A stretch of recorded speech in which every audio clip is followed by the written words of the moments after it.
అది దెయ్యమా లేక అదృశ్య శక్తా? కాకినాడ జిల్లా పెద్దాపురం మండలం కాండ్రకోట గ్రామంలో అసలేం జరుగుతుంది? ఓ అదృశ్య శక్తి తిరుగుతుందంటూ స్థానిక ప్రజలు తీవ్ర భయాందోళనకు గురవుతున్నారు.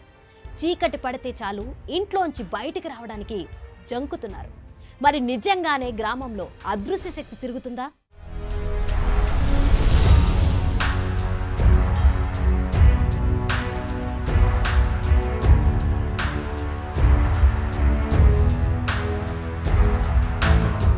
చొల్లంగి అమావాస్య రోజు దెయ్యాలు కనిపిస్తాయా? అసలు ఆ స్టోరీ ఏంటో ఇప్పుడు తెలుసుకుందాం. కాకినాడ జిల్లా పెద్దాపురం మండలం కాండ్రకోట గ్రామంలోని కొన్ని రోజుల క్రితం పసుపు, కుంకుమ, నిమ్మకాయలు, ఎండు మిరపకాయలతో పూజలు చేశారంటూ ప్రచారం జరిగింది. ఆ తర్వాత గ్రామంలో ఓ ఇంటి దగ్గర మేకను చంపి తినేసిన ఆనవాళ్లుండడంతో నిజంగానే గ్రామంలో అగాంతకుడు ఉన్నాడనే ప్రచారానికి జోరందుకుంది. దాంతో అమావాస్య రోజు గ్రామంలోని శివాలయంతో పాటు నూకాలమ్మ తల్లి ఆలయంలో అష్టభైరవి మహాశక్తి హోమం చేయడం ప్రారంభించారు గ్రామస్తులు. ఓ అమావాస్య రోజు అర్ధరాత్రి అజ్ఞాత వ్యక్తి ఓ ఇంటి తలుపు తట్టి ఇంట్లో వాళ్లు లేచేలోపు బట్టలు లేకుండా నగ్నంగా పొడవైన జుట్టు, పెద్ద పెద్ద పాదాలతో నల్లటి రూపంలో చెట్టుపై నుంచి దూకి వెళ్లిపోయాడని చెప్తున్నారు అక్కడున్న కొంతమంది మహిళలు. చీకటి పడిందంటే చాలు గ్రామంలో ఏ వీధికి వెళ్ళినా కర్రలతో యువకులు కాపలా కాస్తూ కనిపిస్తున్నారు.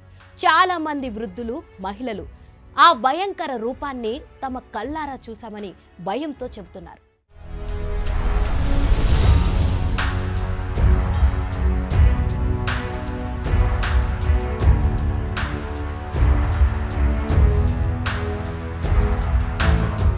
కొన్ని రోజుల క్రితం గ్రామంలోని చివర్లో ఉన్న తోటలో నుంచి ఇద్దరు వ్యక్తులు నగ్నంగా పరుగులు తీస్తూ కనిపించిన వీడియో ఒకటి గ్రామంలో వైరల్ అవుతుంది. ఆ వ్యక్తులు చూసి భయాందోళనకు గురవుతున్నారు గ్రామస్తులు. నిజంగానే అదృశ్య శక్తి గ్రామంలో సంచరిస్తుందన్న దానికి ఇక్కడ జరిగే పరిణామాలు నిజమనిపించేలా చేస్తున్నాయి. అరుపులు, కేకలు, వింత శబ్దాలు విన్న గ్రామ పెద్దలు ఇలాంటివి ఎప్పుడూ వినలేదని చెప్పారు. చీకటి పడితే చాలు ఎవరింటికి ఆ వింత ఆకార శక్తి వస్తుందో తెలియక భయంతో గడుపుతున్నామంటున్నారు గ్రామస్తులు. ఈ నేపథ్యంలో గ్రామంలో అష్టభైరవి మహాశక్తి హోమం నిర్వహిస్తున్నారు. మరోవైపు శివాలయం దగ్గర ఉన్న కోటలో గుప్త నిధుల కోసమే ఇలాంటి ప్రచారం జరుగుతుందనే అనుమానాలు వ్యక్తమవుతున్నాయి. కన్నె పిల్లలు ఉన్న ఇళ్ల దగ్గరే అదృశ్య శక్తి తిరుగుతుందని మరికొందరు గ్రామస్తులు చెబుతున్నారు.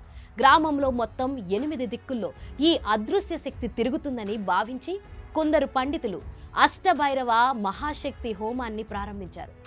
అమావాస్య రోజున అదృశ్య శక్తి జాడ కనిపించలేదు, కానీ ఇంతకీ అది అసలు నిజమో కాదో తెలియాలంటే మరికొన్ని రోజులు ఆగాల్సిందే.